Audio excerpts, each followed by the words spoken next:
Welcome to Technology for Humans, tech through the eyes of its leaders.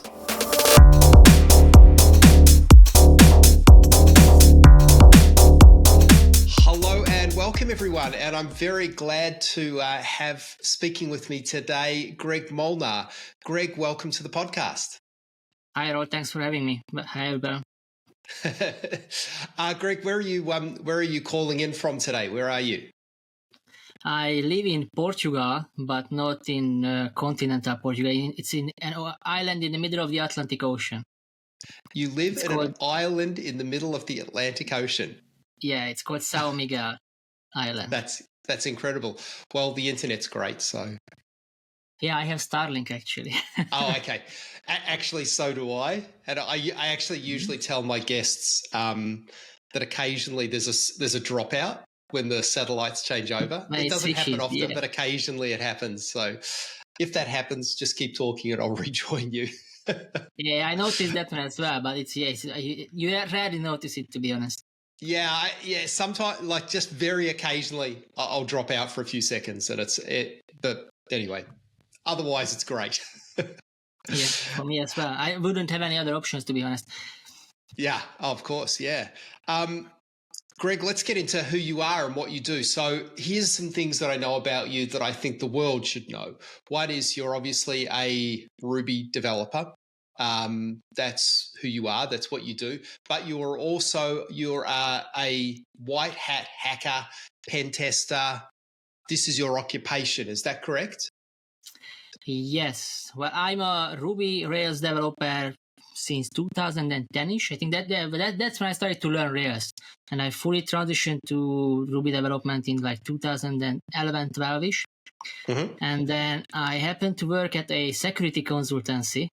So they were ethical hackers and penetration testers. As a Ruby developer, they used some internal apps which were written in Rails. And then they kind of infected me with this whole security mindset. And then I started to learn more about security. I got a certification, so I'm a certified penetration tester. And then after a while, when I quit my last full-time job, I started to transition more into like a split role. So I do penetration testing, and I also do contract Rails development. Because I still like to do development, but I also like to do penetration testing, security stuff as well. So I work as an independent contractor, and I kind of split my time between the two. So tell me then, when you do pen testing, do you work solely on Rails applications, or do you work on you'll do pen testing on anything? Yeah, because I guess it doesn't really matter, does it? Like the results are the results.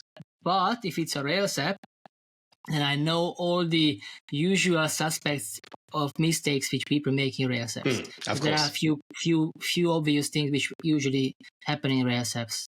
But it's like for every stack has their own. So the more you test something, like a specific stack, the more you know the quirks of that stack, and then you know what to look for sure. I have a policy, I guess, which I think a lot of development agencies will have, and tell me if you think this is correct. So when I build an application for a business, or rewrite features or something like that, often they will say, well, not often, but occasionally they will say, can you do the pen testing? And my answer is always no. And the reason for that is that I don't think the developer should do their own pen testing. They need to outsource that to someone completely independent, and then the results come back to the developer to fix. Is that the correct attitude? Yes. And there's also some other thing, which is I'm usually talking against myself, but sometimes people reach out, you did the penetration test for us last year, can you do it again? Right. I sometimes say I can, but I would recommend to use someone else this time. Because I might overlook something which someone else will find. So it's better to have multiple eyes, even though I do regular pen tests for a few companies. So there is I actually doing one now for the company. I did them already 2 times, so it's the 3rd year. Yeah. But the next year, I think they should get it done by someone else. But they like to work with me. They don't really push out too many new things, so I'm just expanding the scope. So, but I think it's better to definitely not the same people who wrote the code. I write sometimes insecure code because when you are developing, it's a different mindset. You are in problem solving mode. So I want to solve this problem. I want to make it efficient. I want to make it performant. I want to make it extendable, maintainable. And then you think about security. But that's not your top priority usually. And it's super easy to overlook things. Of course. I think we all know, the usual suspects, things like SQL injection and things like that. Can you tell us some of the without mentioning obviously any names, some of the more egregious things that you might have seen when you were doing pen testing? Like, how bad can things get?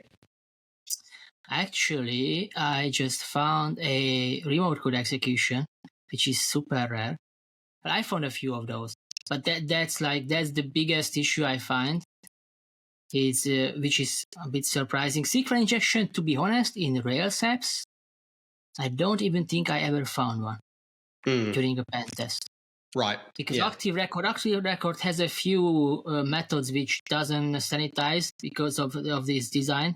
But I don't really think anyone uses those these days insecurely. It's the order, for instance, is famous for that. If you pass a user control string, it's not going to be escaped. It's just passed directly to the SQL query, so you can do a SQL injection. But I have never found an issue. You're just looking at the user interface. You're trying to access through there rather than looking at the code. Is that correct? Or you do both? It depends. So there are three kinds of penetration tests: white box, gray box, and black box. White box is when I get access to the code base and I also get access to the application. Usually they spin up a new instance, like specifically for the penetration test, like a staging environment or something. And then I can also look into the code base. But even in that case, I usually go from the testing the web application, and when I find something suspicious, I can fall back and look at the code base just to make it easier to figure out what's going on in the background. Because sometimes you trigger a 500 error and you don't know, okay, is this because my payload needs some tweaking, or is it because I can't exploit this? It's not a vulnerability, it's just something suspicious. It's much easier if I just look at the code and verify, oh yeah, actually they do something funky here, so it's not an issue, or yeah, it's an issue. And then I tweak my payload and I get an exploit working.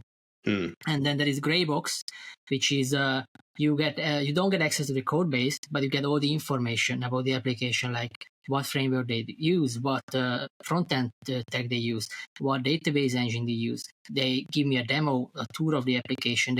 I usually ask, what is your biggest risk area? What do you think is the most I should look the most into? And then there is black box, where you don't get anything, just this is the domain. Go figure out yourself. Right. Which I don't really recommend that. It's fair for large companies who already had a few pen tests. Maybe that's a good approach. But for that's not the biggest bang for your buck, to be honest. Because that if I get all the information, I can do the test, let's say, in 5 days. If I don't get any information, it's going to take at least twice as much. So why would you invest that much money if you... especially if you are a small company? Like for big companies, usually they do that. They also have a black box text. Right. And who are your clients? Are they mostly large enterprise, or do you find that there's a whole range of different businesses? Mostly small to mid-sized companies. Oh, okay. Not big ones. Big companies usually work with big vendors. Oh, I see. Okay. All right. Yeah, that's interesting. But if there's any CTOs or CIOs or anything like that of large businesses listening, I think they should be using someone like you, because if somebody is trying to hack their applications, it's more likely to be a smaller player. Like, it's not going to be KPMG. It's not going to be, a large firm. It's going to be someone like yourself. Like, that's the approach. It depends, to be honest. There are like professional cyber criminals who are like people are going to work. Like I could probably find work for those companies. They are kind of like a company, but actually they are doing right. They're just crime. unethical. Yeah, they are hacking people for money. So it might be actually a whole team who's looking into hacking some big corporations. All these big ransomware groups, they even buy. So those ransomware groups used to buy exploits. So if you find a vulnerability in a big you can sell it on the market. Exactly. You sell them because you are like, yeah, what can I do with this SQL injection or remote code execution? I can get access to the servers, but how can I turn this into money? And then you can sell it to these ransomware groups. Actually, nowadays they are getting out of, a lot of them got caught. So now it's not such a huge business, but there was a period where it was a massive business. And they were just like, yeah, we buy your exploit, you plant us for ransomware code, we handle all the ransom payments and everything, and then you get a cut. And also, I would suspect that in those larger monoliths, you've got like large teams of developers, and there's a higher risk of a junior or a mid developer doing something, for want of a better word, dumb. Do you see that, or is it mostly the sole developer who, just writes something that they just didn't think was going to ever be that? I try to think how many sole developer apps I tested. I did a few, and it's a mix, to be honest. But usually, most companies I test for, it's a company, so it's like a whole dev team, like 5 to 25-ish people. Some I think I tested some which had an even bigger team. I think it doesn't really depend on the team size. I know I tested one which was a one guy show, and it was like really good, really well. I got access also to this code base. It's a very well written app, and I haven't really found any major issues. So that was surprising, because you would think, he doesn't really get code reviews for anybody. It's a one-man show, and still he did a really good job. So I think it depends on the person. Took pride in his code. Yeah. And maybe because it's his own business, he thinks more about all the edge cases and security, and he doesn't get the push from like product managers, like, hey, we need to get this done, we need to get this out the door, so you might rush something. So I think that might also make a difference. It's more like company culture. Are you really invested in security or not? Greg, I see some things. You bring up a good point. The large businesses, the large enterprises that I do work with, and obviously I won't name them, but they get into a habit. I think it's a habit that is very, very common, and that is that there's a push to develop features. And it's understandable, because the features are what brings them new clients or makes them money. So that's where the pressure is. And then getting around to doing things like an upgrade, it doesn't get done. And I speak to CTOs or product owners who have to push for budget to get an upgrade done. And what we're talking about right now, the upgrades would be the easy win. Like, that's the quick win. Do you see similar things? And how do we get out of that? Like, what's the path out of that? Yes, but I think I'm not 100% sure that they are right about that brings in the customers. Look at Basecamp. How many new features they ship? They don't ship that often as you would think, and it's a massive multi-million-dollar business. Right. And probably there are other examples as well. I don't know, Shopify, of course, they probably push out a ton of features, but Shopify is like the other end of the spectrum. A massive 2,000 development team is just, it's... Of course, no, Shopify, there's a new Rails release, and it's done the next day. Exactly. They actually live on edge, so it's easy for them to update. So no, I am generalizing for sure.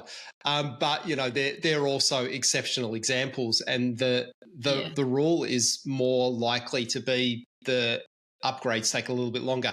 And even my own clients, who I've sort of educated into understanding the importance of upgrades, I still have to help them find budget for these things.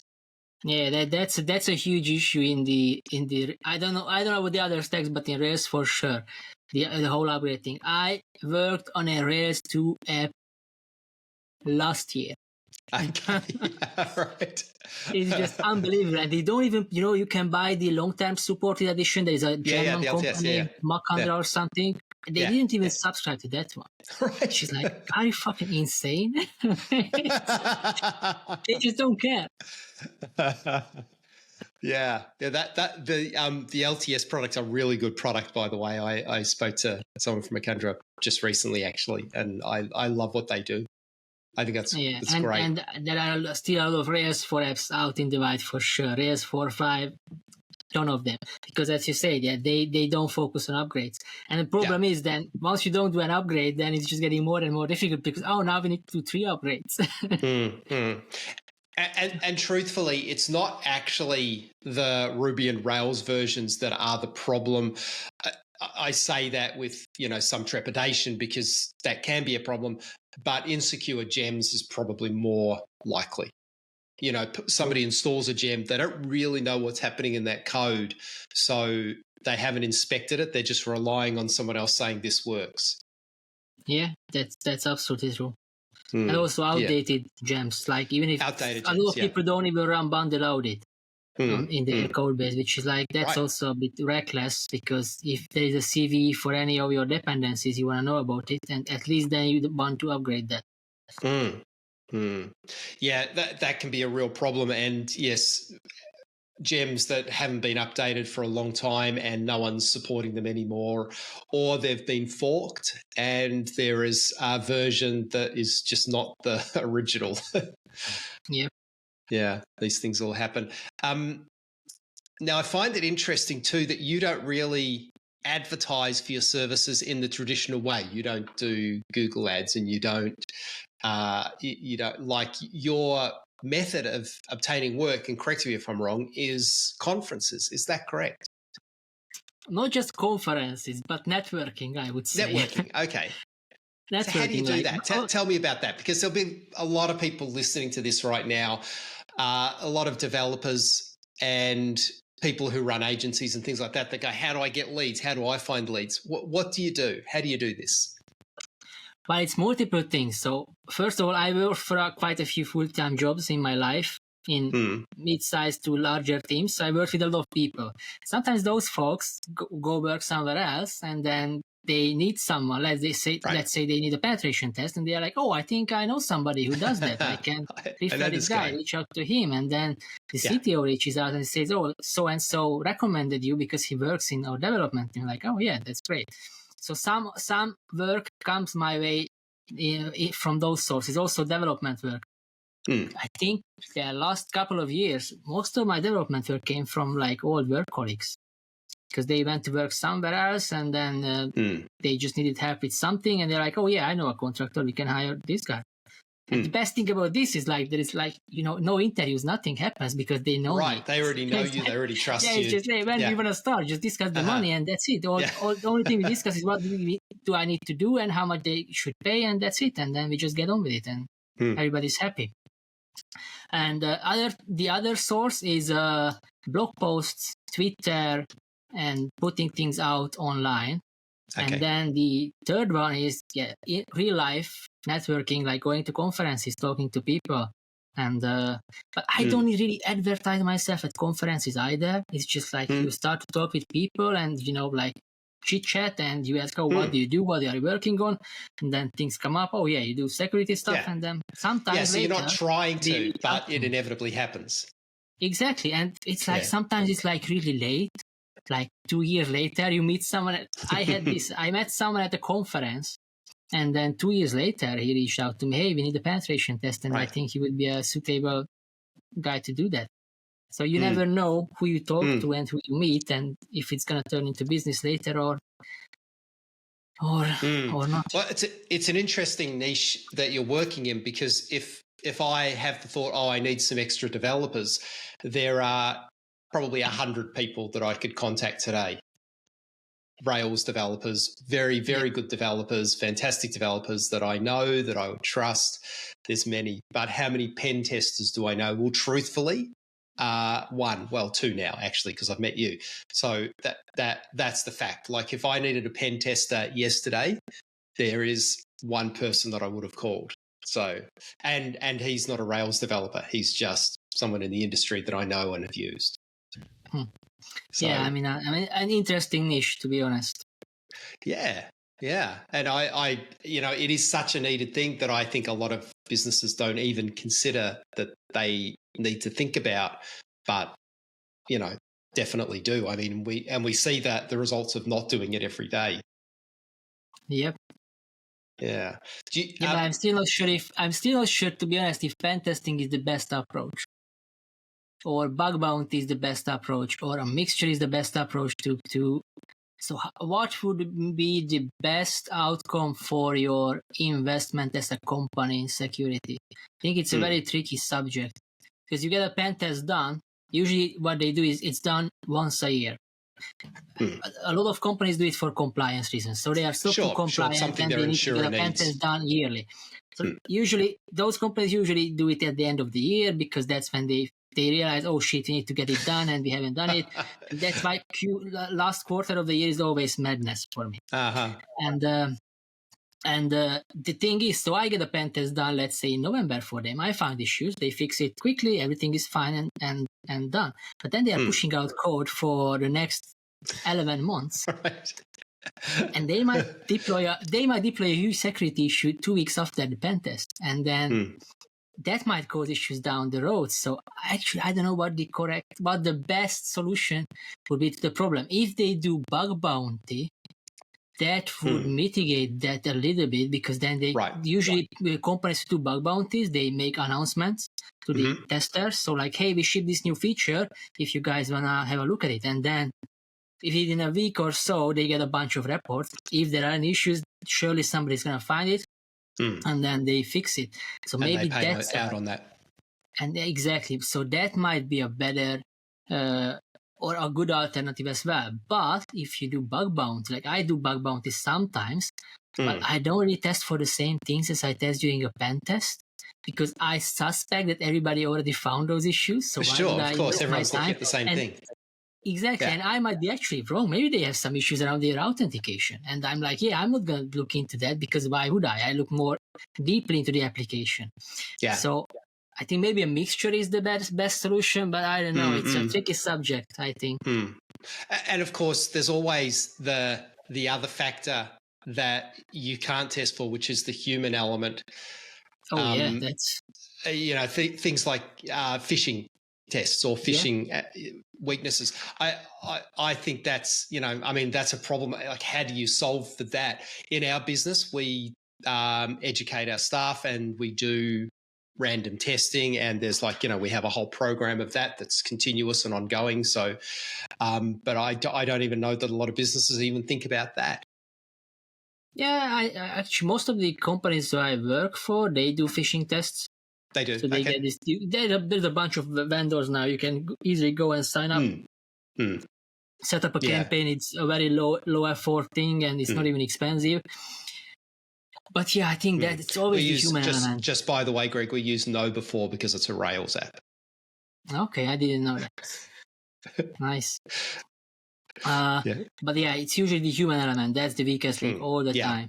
And now with the AI, there were a quite famous case. I think now it was maybe 6 months or a year ago. I think it was in Asia somewhere where they sent, it started with a phishing email, I think, which they sent to the secretary of a CEO of a large company saying, don't tell this to anybody, but we are going to acquire a company and it cannot be made public. So nobody should know about this because it might affect the stock price on the market.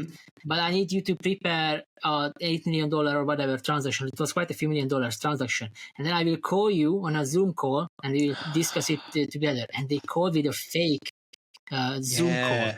And then the secretary transferred the money. It worked. And the person transferred the money. There's quite a few millions. I might be wrong about some of the details because it was quite a while ago, but that's just so scary. That is outrageous. Sometimes I can't even get my invoices paid until someone's verified 7 ways. Yep. That's wild. It is, but I don't understand, where is that money going, right? Because it should be like traceable. It's a bloody bank. For sure, it's electronic. But still, somehow, because I'm not a cyber criminal, so I don't look into all the details how to launder money. But probably they have their ways to move that money around in a way that it's that's right. The clue should have been when the email said, "Can you pay it in Bitcoin?" No, this wasn't Bitcoin. This was actually I know, but that's the obvious choice because if it's Bitcoin, once it's out, it's gone. If it's Bitcoin, don't do it. It's surely a scam. There you go. But what if your CEO what if your CEO calls you on a Zoom call and tells you, hey, we are acquiring something and we have to pay in Bitcoin. So can you just look into how we can buy it and send it to this wallet? Maybe you will buy it because, hey, I talked to the bloody guy on Zoom. That is wild. Yeah. Yeah, but these things happen. There was a hack that happened recently with one of Australia's largest telecommunication companies, mobile phone carrier, and a mid developer had wanted to test a new feature that was written, and to do that, decided that the best method to do it would be to copy the full production database to his testing server. But the testing server didn't have any credentials against the database. So it was just open. It was just anyone could access that database and did. And I think in that particular instance, something like 2 million identities were stolen, 2 million, including driver's licenses and passport numbers. So, and that was just because one not very clever developer did something really stupid. One mistake that will live with that guy forever. Yeah, and the problem with that is like it's automated bots who are scanning for those ports being open and trying to get access to without credentials, just to log into whatever is running on that port. And if it's successful, they just do a dump, and that's it. And then somebody has that script running in the background. They check it out weekly, and then they say, "Oh yeah, we found something here. Look." Yeah, exactly. Let's get back to conferences. Conferences I like to talk about because when we as developers and people who work in the companies and so on, we spend a lot of time staring at our screens. So getting out and doing conferences are a great thing. As I've said many times before on this podcast, it's really good talking to people in the Rails and the Ruby community because they're great people. Like, the best conversations are at the Rails and the Ruby conferences. So conferences are great. And I think it's also a great way to support our community because you've got people trying very hard to do important things. And by going to the conferences and sponsoring and delivering sessions, that you're helping to support those people. Do you do conferences for this reason, or what other reasons do you have? What do you like? Well, I do it because it's a lot of fun. I really enjoy it. I have friends all around the world who I only see at conferences, and then I think it's usually with the talks. I have to admit I do the hallway track most of the time, like Rails World. I watch the opening and the closing keynote, and maybe one or two talks in between. If it's somebody I know and I want to show support, or it's something really interesting for me, but even that is rarely happening, to be honest. Yeah. Because I can watch the recording. I go there for the people. So I'm just in the hallway track and chit-chat and meet and talk to people. And so for me, it's more about like socializing because I live on a bloody remote island. There are no other Rails developers. I can't even go to a meetup here. So the only time I talk to tech people in person when I go to conferences. Yeah, and you have the most incredible conversations as well, don't you? Yeah, definitely. Unexpected things. Yeah. Yeah, after a few beers with people, and then Yeah, but then you end up meeting people that you know forever. Yeah, definitely. Yes. Yeah. And also you realize, because the thing is with online communication, sometimes you write a tweet and somebody feels offended because it's a kind of one-way communication. There are no facial expressions. It's you make a joke, but somebody doesn't get the joke, and they are like, "Oh yeah, you are being rude." But hey, I'm not being rude. I'm just joking. But in person, when you make a joke and if somebody doesn't get it, you see it on their face, and you can even say, "Hey, you don't get it? It's a bloody joke." But if you do the same online, they might get offended and they just start to build up the anger, and then they're like, "Oh, this guy is such a fucking asshole," which might be totally not true. You just don't get a joke or something, or you just don't get some details. It's much different, and that's why I think it's good to go to conferences and talk to people in real life, because then you realize, oh, it's actually a human being on the other side of the online communication next time. you realize we all have good intentions mostly. We just might not agree on things, or we just communicate in different ways. Like I'm from Eastern Europe, we are very direct, and some people are like not so direct, and they take that as they take that kind of badly or in the wrong way. They're like, "Oh, you are being rude." Hey, I'm not being rude. I'm just being honest, and I'm just being honest and direct. Just direct. I could sugarcoat things, but that's not how I was raised. So for me, it's a bit difficult to sugarcoat things. Yeah. But it's just different cultures, I guess. And it lands differently in person. Like when you're in person, people go, person, it's much different. Yeah. Yeah, no, I agree. I think the same goes too for people who are in sales. So anyone listening to this, if you are in sales, a lot of CEOs and founders do their own sales. Of course, you've got to send emails, and of course we have to do the Google meetings. But if an opportunity arises to go and see someone in person, absolutely go and see them in person. Yeah. Yeah. Yes. And I like to travel, which is a benefit. I mean, if you don't like traveling, you're in trouble. But it's part and parcel, I think, of what we do, especially if you want to have a business that's worldwide. You have to travel. You have to, see people face to face. Greg, do you deliver sessions at conferences as well? I'm sure I've seen your name, but I can't quite remember. You do, yeah. I did a few conference talks the last 2 years. Yeah, that's good, because I think a lot more people need to know about what you're discussing and make it more obvious, more known. It's also an intriguing subject for developers. Yes, definitely. Next year, actually, I want to do some workshops at conferences, because I think that would be also beneficial. Right. I don't know if Railsworld will have a workshop track. If they will, I will submit one. Hopefully it gets accepted, because I think that would be good to get some actual practical security training during conferencing. Yeah. Right. Yeah, no, that's a great idea. It's a fantastic idea. The other thing that I like about conferences is they introduce new people to the industry, which is something I think we need to talk more about when we talk about Rails, getting new developers in. You mentioned yourself, I think you said 2010 was your first exposure to Rails. How did you get into Rails? Like, what was your path? Were you developing in another language and went, oh, this is easier? Yeah, I was a PHP developer. And then after a few years of PHP, I was like, I think this PHP is a good language, but it has its limitations. So like, maybe I should learn something else. And then I was looking at other things to learn. I was like, there is Python and Django. And then I found Ruby and Rails. And I was like, okay, I should decide between the two. And then I watched the famous Build a Blog in 15 Minutes video. And I was like, holy shit, I can build this in 15 minutes? Yeah. And back then, that was just like, it was revolutionary. Like in PHP, right. That would have taken quite a few hours to do the same thing. Even with a framework, I already used a very Rails-like framework actually in PHP.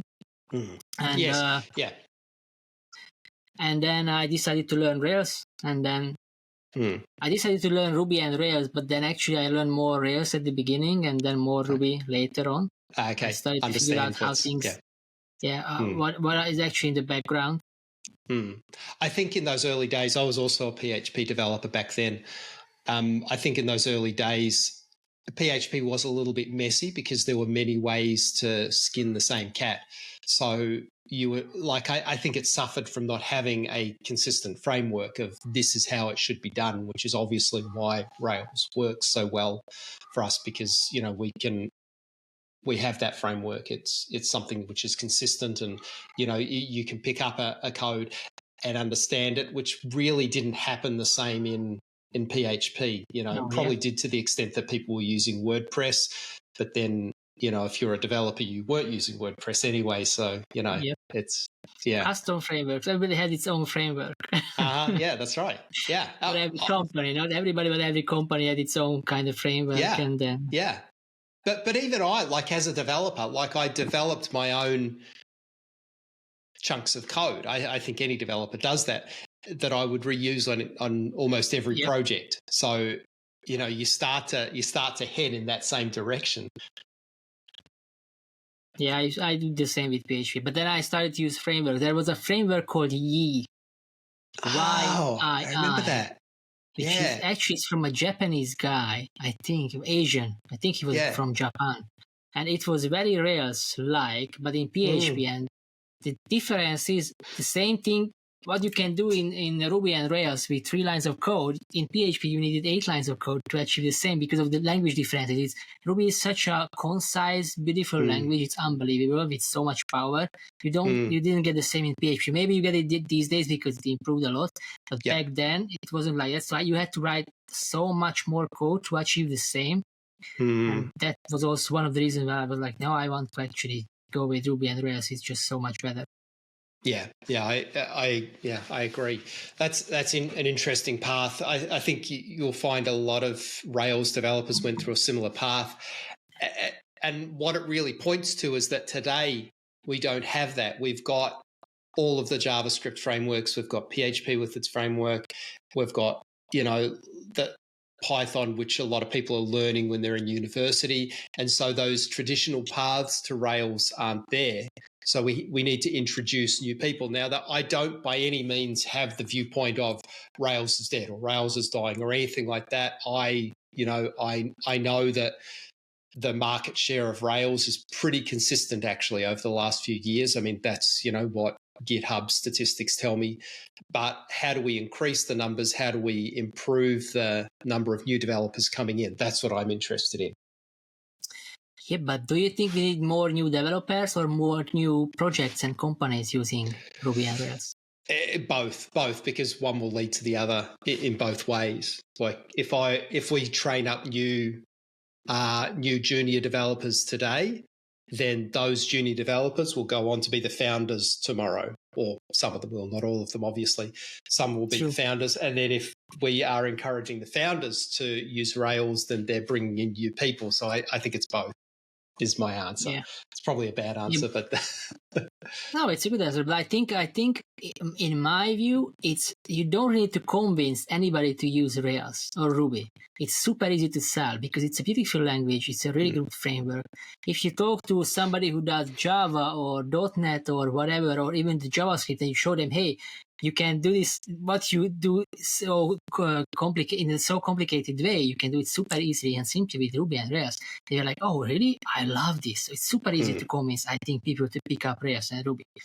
But they need to they need an employment opportunity. And I think that's where we should get better, or the Rails world should get better. We would need more opportunities for people. That I think people are easy, like developers is easy to get into the ecosystem. But I think we would need more companies, more successful companies built on Ruby and Rails. Right. Yes. So how do you do that? How do you go about that? Like, what's the campaign? Well, I think good examples. For instance, Basecamp is a good example. Shopify is a really good example. We'll have Black Friday soon, and we can again say, hey, Rails doesn't care, right? Look at Shopify, what they do on Black Friday. And then let's talk about scaling issues. So I think it's just good examples. But I think we have a lot of good Rails. I think that space is also growing. We have more and more. I learn about more and more things I use that they are actually built on Rails, which sometimes I even get surprised. I think I know a lot of Rails, but then once in a while I'm like, hey, I didn't know this is Rails. Yeah, that happens all the time. I often pick up new clients that I had no idea were on Rails. It didn't come up anywhere. It's not on built with its, no one knew, but then they contact me and say, hey, here's this monolith. Come and help me. Or the other path is health and government, where there is a ton of Rails, but you'll never know that, and you will never know who to speak to try to pick up the work there, or to get those people to talk about it, because they're just quiet. They're just doing their thing. Yeah. Yeah, there is a lot of that, I think. And occasionally, it'll come up. Occasionally someone will contact me and say, hey, can you, review my code here, or can you help me with an upgrade or something, It just comes up occasionally. Yeah. Yes. All right. So we were talking before about how you get work. One of the things that I think is also obvious about you, Greg, is you have a good online presence. Is this something you set out to do, or this is just something that you do on the side? Like, what's your plan there? think I started to do it intentionally. I wanted to get the online presence at the time, but then it just became like natural. And now I don't really do it now for having an online presence. It's just like, yeah, I tweet when I find something interesting to tweet about. And I write a blog post when I find something interesting to write a blog post about, and then that's it. Actually, I haven't wrote a blog post for a long time now. I should get back. Yeah, get one out. Yeah. Yeah. But the thing is, when work is busy, then I don't really have time for that. Yeah. Okay. Yeah. Yeah. Ironically, that's the time when you need to be getting the social media and the blog posts out, because while you're working hard now, when's the next bit of work coming in? Like, you need to start lining it up. This is when I get the idea. Usually I just make notes. Hey, write a blog post about this, because you come up with something. So actually, this would be good for a blog post. But yeah, I tweet more often, because that's just, it's a low investment thing to tweet about something. Yeah. Do you think, Greg, that you are a bit of a lightning rod sometimes for the centers for upset people? Yes, sometimes I am, of course, because as I said, I'm really direct. And also I hate when somebody is accused of something and I don't think it is a justified accusation.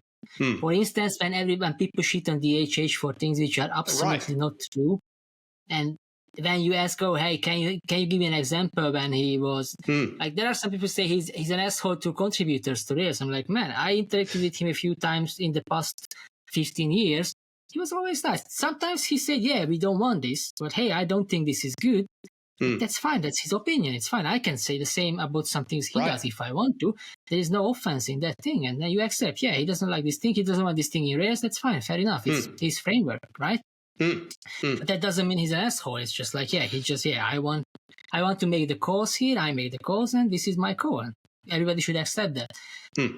And then you ask, hey, can you give me examples of him being an asshole to people? I haven't seen such examples. Right. Yeah. Right. People It's an say, interesting thing. You know what I'm talking about? You are in the same circles. Man, I'm not in those circles because I don't see it. So I don't know what circles you are talking about.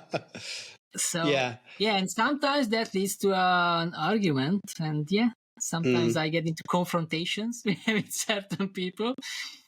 And there is nothing wrong, Greg, with standing up for what's right or having a viewpoint and sticking to it.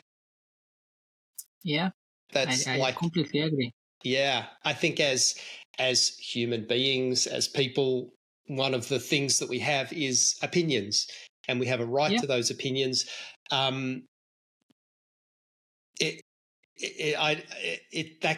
in itself can probably be a controversial statement, but maybe it's correctly stated that we can have opinions where they're clearly stated as opinions and not fact, and that's the problem. And I think you just touched on that. People say, "Oh, DHH is blah," DHH is whatever, and you say, "Well, when was that? Show me the example. Where, what's the specific about that?" And people go, "Well, I don't know." And you find out that it's just their opinion. It's not a fact. They're stating it as a fact, but it's not a fact. And this is where we get into trouble on Twitter. Yeah, exactly. And to be honest, many of these people who are spinning this thing are doing this for like 10, 15 years or whatever. I know when I got into the Rails ecosystem, same people already. I think it's more like, it's not jealousy, but more like they couldn't get their way into Rails or something, and that's why they don't like David and they want a change, because then maybe they would get their way in Rails, or I don't know.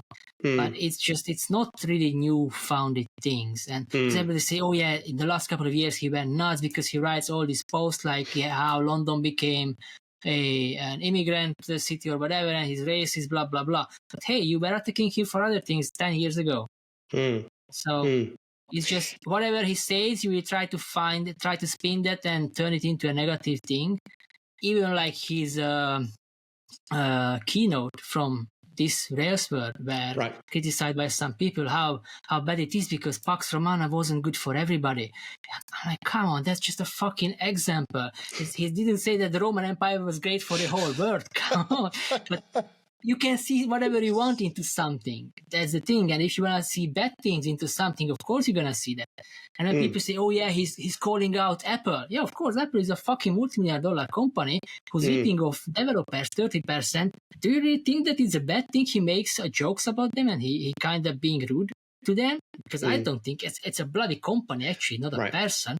So I like to criticize Microsoft. I like to criticize some big tech companies, but it's not against the past people.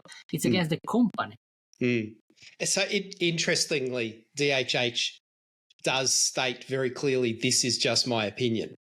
He says it very clearly. And he says, you can take it or leave it. I mean, Rails is just his opinion. And he says that, you know, you don't have to use Rails. It's okay. You don't have to. Yeah. And he makes it so obvious that he jokes about it.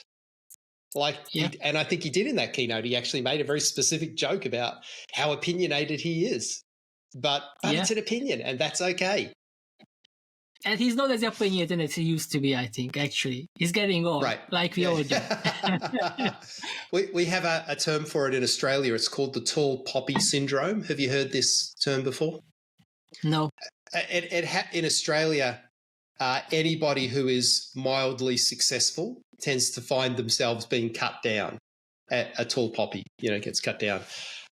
It's a phenomena that happens very obviously in Australia, like any politician, any CEO, any celebrity even, like they tend to find themselves on the wrong side of the media very quickly.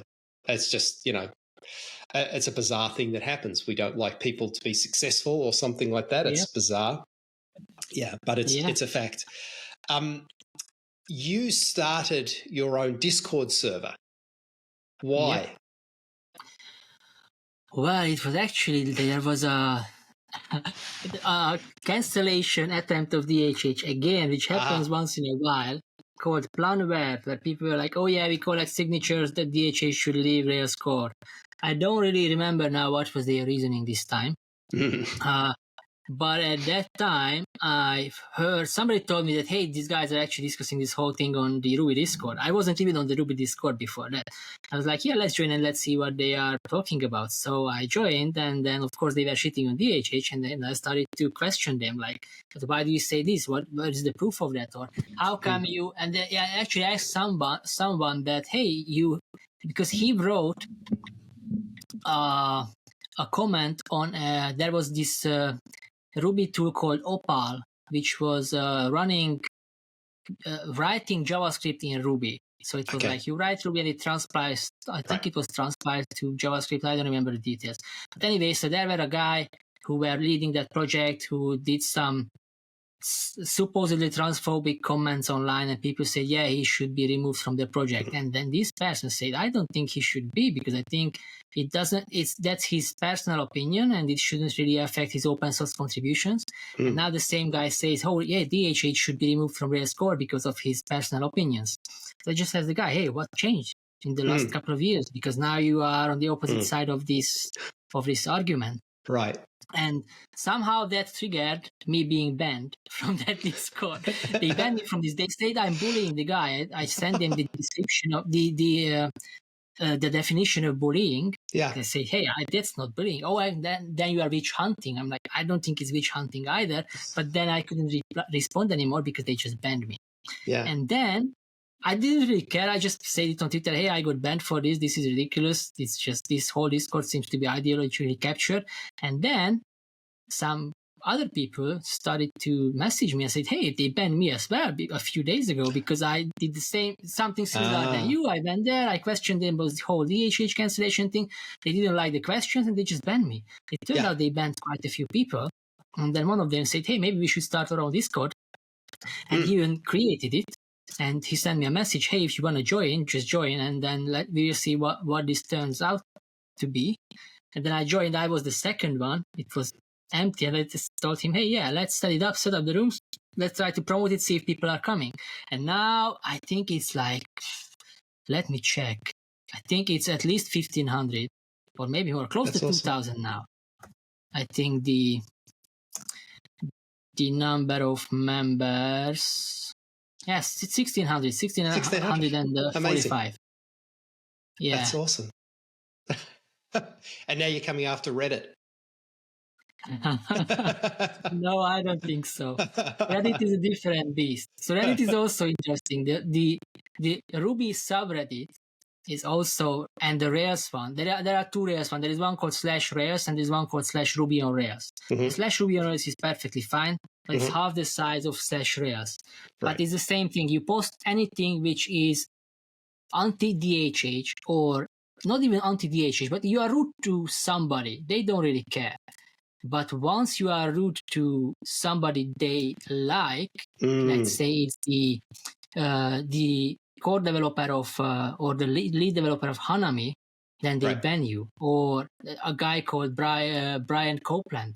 Somebody just posted on the /Rails. He got an email from Brian Copeland about he wrote a book about Rails, and he sent an email to everybody who purchased the book. Here is the last update. I'm not using Rails anymore, and the reason for that is because one, I don't use Rails anymore, and the reason I don't use it because I don't agree with DHH on many things, blah blah blah. And somebody put this on Reddit, and I don't really understand why do we have to bring politics into tech, because I don't care about his political opinion.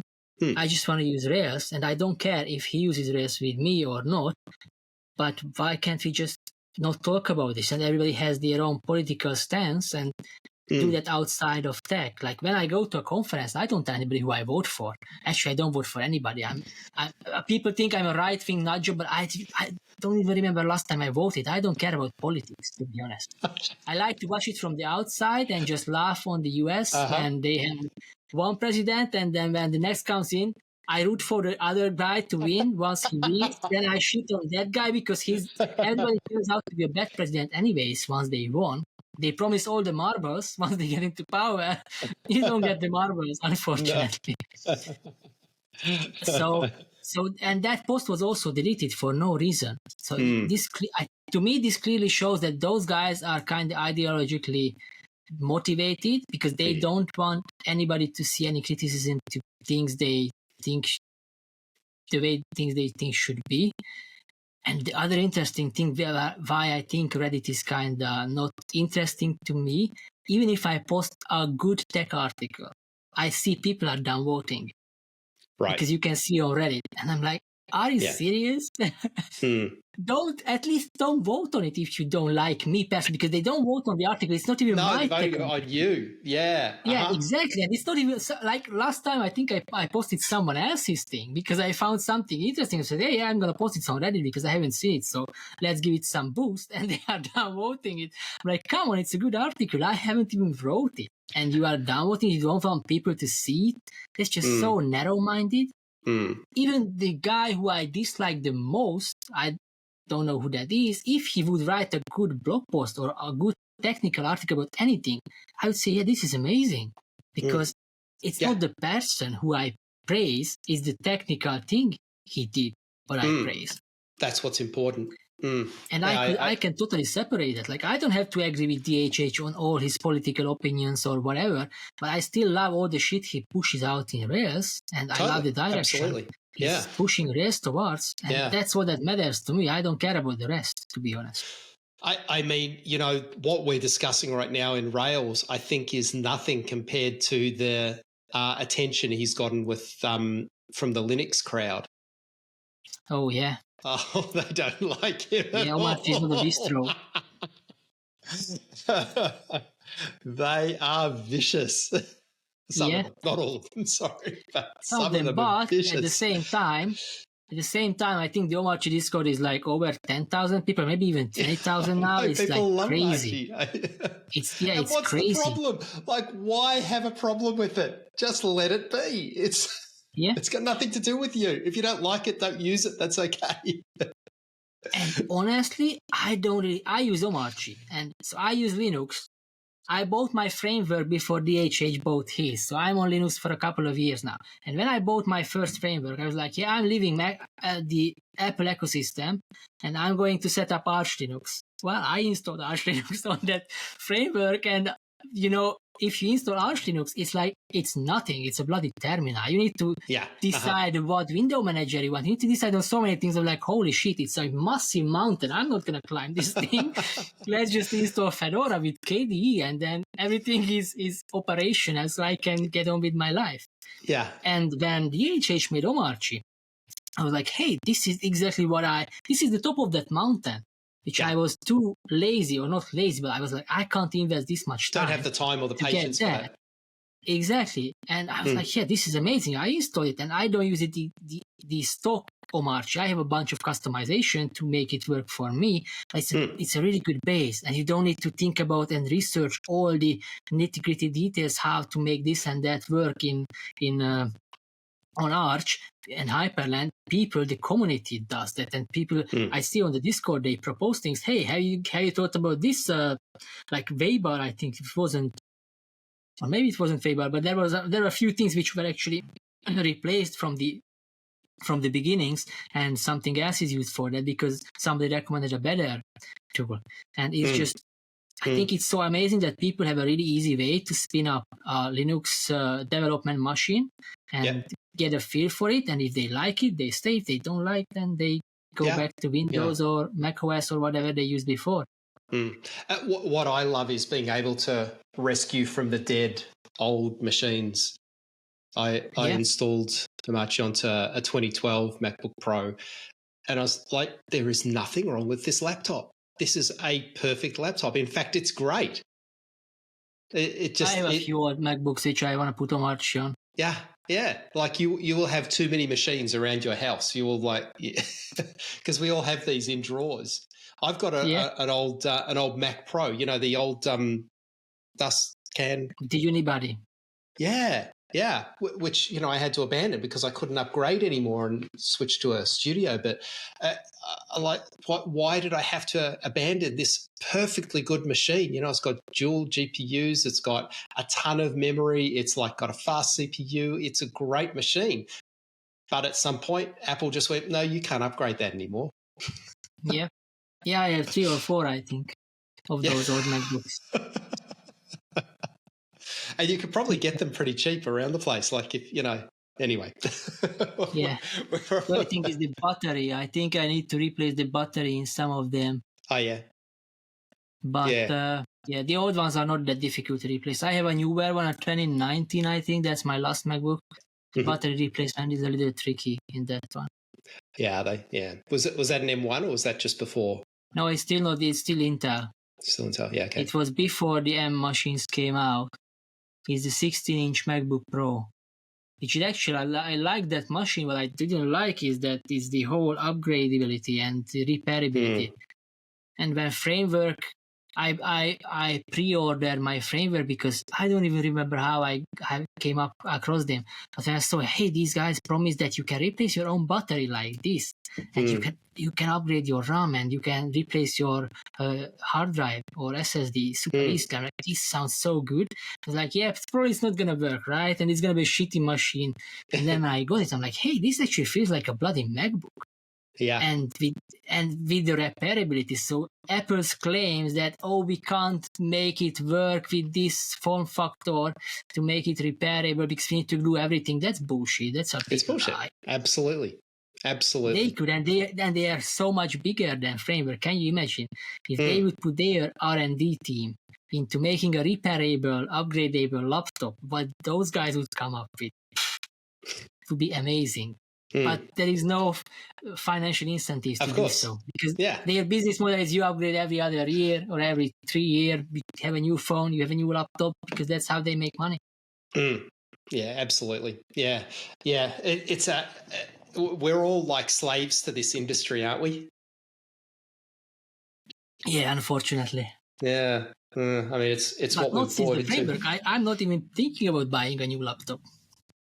Yeah, I had my 2 frameworks. Not in the market anymore. Yeah, I got a 13-inch and then I got a 16-inch when they came out with the 16-inch because I work on my laptop a lot of times without an external screen, and then the 16-inch is much more comfortable. But I don't even think about buying a new laptop. I don't even want to upgrade it. It's perfectly fine.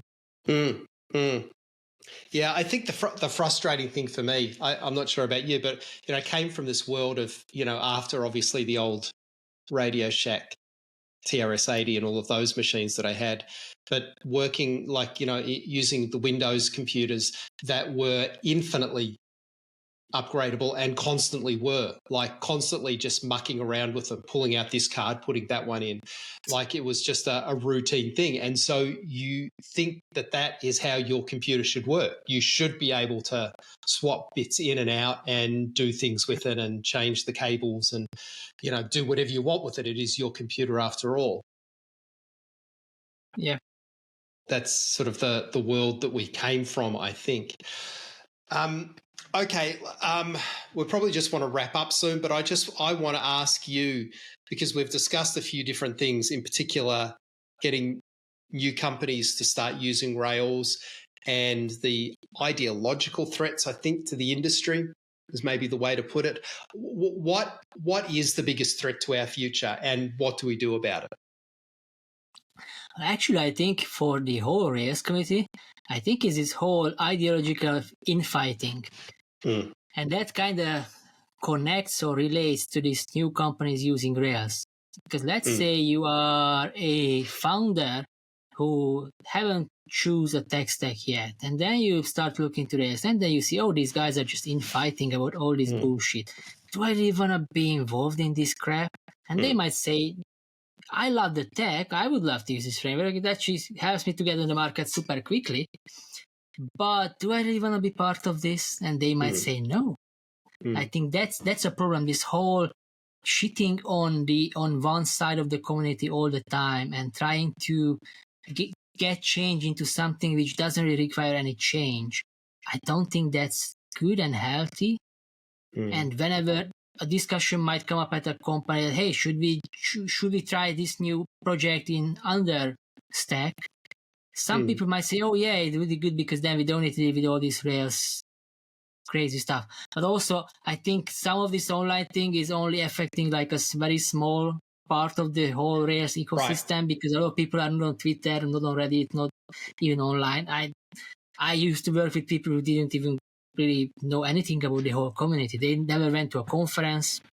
Right. If you look at the Rails survey, which is actually, that's all the people who are kind of in the community, I think it's like 10% who goes to conferences, or maybe even less. It's like ridiculously low, unfortunately.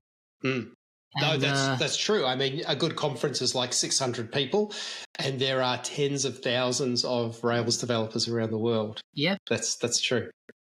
Yeah, and I go to multiple conferences, and there is like a big core, like the same few hundred people who go to all the conferences. Right? Right. So it's not like you go to Railsworld and it's a different 900 people than if you go to Eurocoup.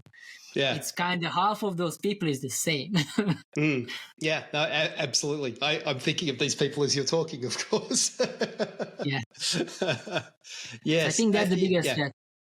I think that's the biggest threat, but it might not be a threat because it also makes people talk about the framework. So that's a bit hard to guess.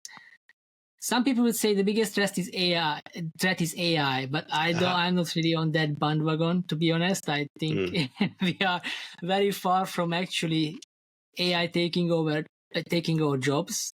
Yeah, I would love if it would take my job, actually. And if I get a universal basic income, amazing. I don't need to work with tech. I go out on my farm, be with my animals.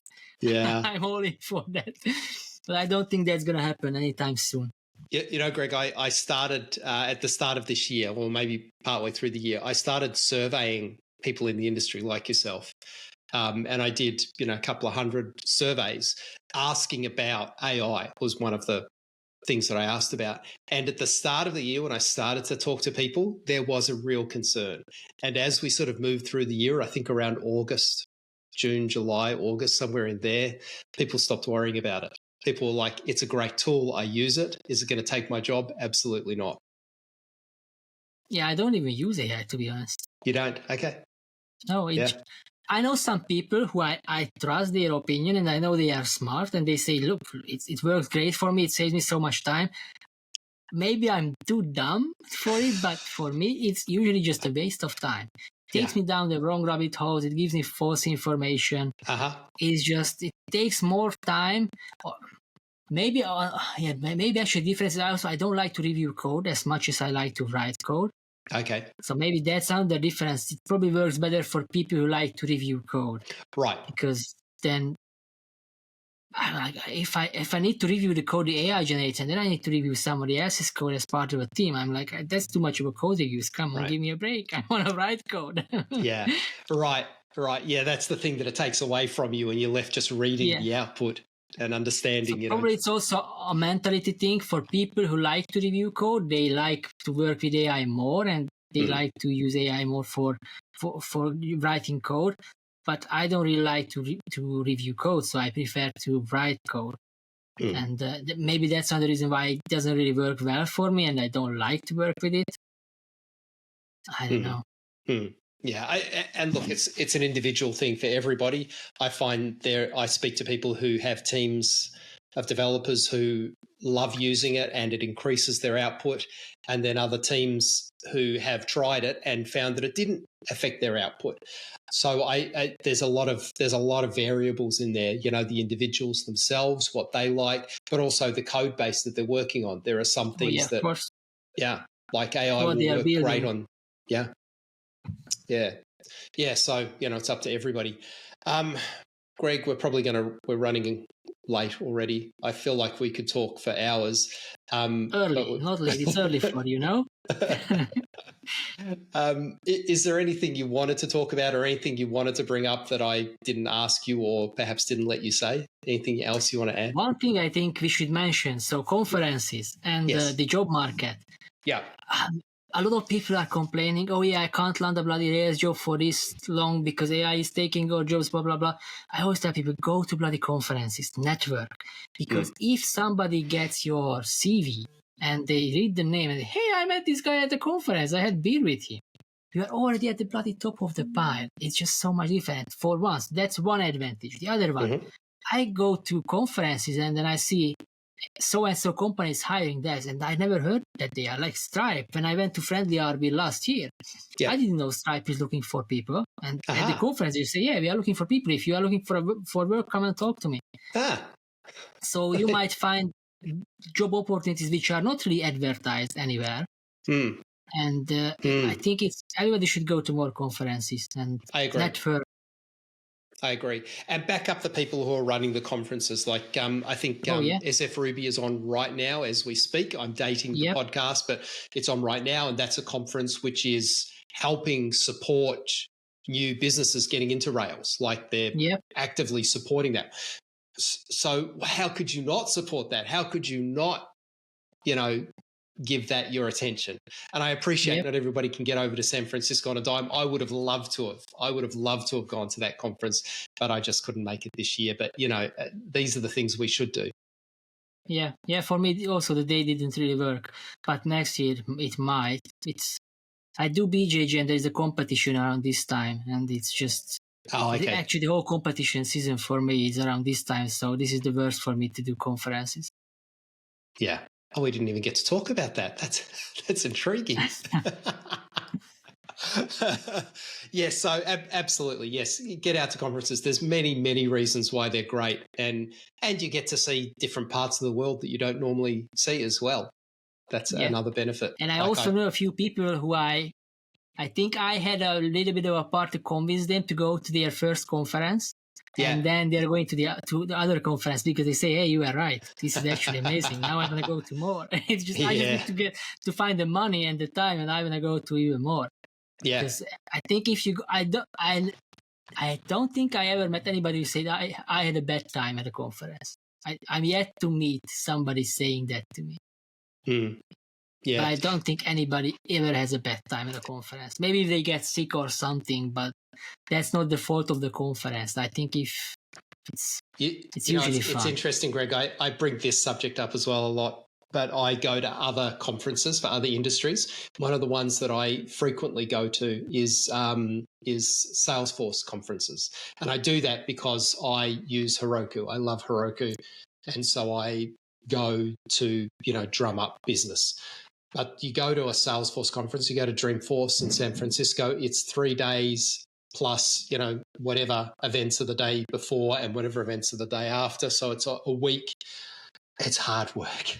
It's hard work. It is nonstop, and it's not as friendly because everybody is shilling for work. Like it's it's hard work, and everybody has a different thing. Like they all want work out of me instead of the other way around, and it's like it's hard to just have a good conversation with somebody. Luckily, I speak to the Heroku developers who are great guys. They're a great team, and they're very similar to us. They use Ruby as well, so they're great people to talk to. But outside of that, it's hard work. Yeah, but even other tech conferences. I don't go any other tech conferences, only Ruby and Rails related ones. But there was a guy at the last Rails World who's a Go developer, and he told me that he goes to other conferences. And he said that the people, because I asked him like kind of jokingly, hey, so are you going to be converting now to a Ruby dev? He said, well, I still don't like the language too much, but two things I can tell you. One, DHH Keynote fired me up as well. Now I want to fucking build things and I want to ship some stuff because it just fired up me as well. And the other thing is, you guys are just unbelievable. No fighting. Everybody's just having a good time. Everybody seems to be really friendly, and you like kind of share the joy and love for the same thing. And it's just amazing to see. He said, "There's the people is amazing."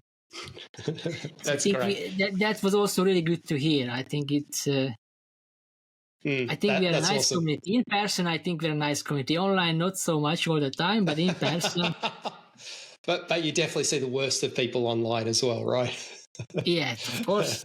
Like you said, those conversations. It's very easy to be an asshole online because there are not so much consequences. Like you are not gonna say fuck off or fuck you into the face of someone because you might be scared that, hey, what if he slaps me? Right? Like in online, it's so easy to say, yeah, fuck yourself, because what are the repercussions? Nothing.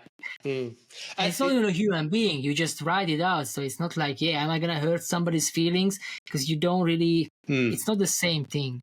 Yeah, absolutely. Yes, amazing what happens when there's real communication happening as opposed to online, which is a little bit not real.